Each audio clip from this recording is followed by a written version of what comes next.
यहाँका स्थानीय साथीहरू पनि सबै बुद्धिजीवी हुनुहुन्छ र त्यसको सँगसँगै गाउँपालिका पनि यहाँसँग छ।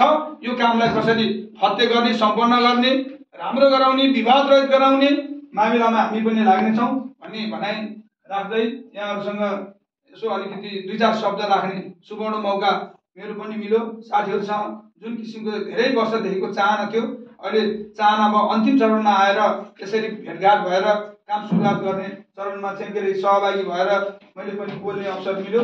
त्यस बारेमा उपस्थित साथीहरूलाई पनि धन्यवाद दिँदै यहाँ हामी सबै सरोकारवाला निकायहरूको समन्वय र सहकार्यमा विशेष गरी वडा नम्बर 8 र 9 को वडा अध्यक्षज्यूहरूले र यहाँका साथीहरूले समन्वयकारी भूमिका गर्नुहुनेछ र यो कार्यलाई सम्पन्न गर्ने मामलामा म आफू पनि बकिया गाउँपालिकाको तर्फबाट उपाध्यक्षको हैसियतबाट यहाँहरूलाई यो कार्यमा पूर्ण रूपमा सहयोग गर्न म तत्पर छु। प्रतिबद्धता जाहेर गर्दै म यो कार्यक्रम पूर्ण सफलताको शुभकामना व्यक्त गर्दै यहाँहरूबाट बिदा हुन चाहन्छु।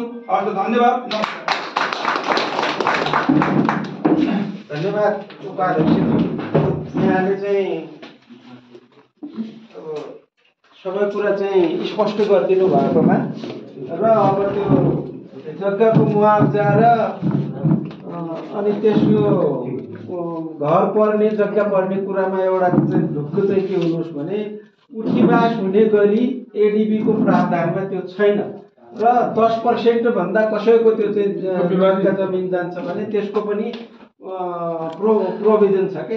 त्यही भएर त्यस्तो कुरा हुँदैन र अब घरको मुआवजाको कुरामा कम्पनसेसन कमिटी बसेर त्यो समाधान हुन्छ।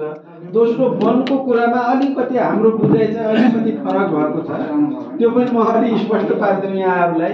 कसैले जानेको होला, कसैले नजानेको होला। उपभोक्ता समितिका उहाँ अध्यक्षज्यू, उपाध्यक्षज्यू र प्रतिनिधिज्यूहरूलाई त सबै कुरा थाहा नै होला। त वनको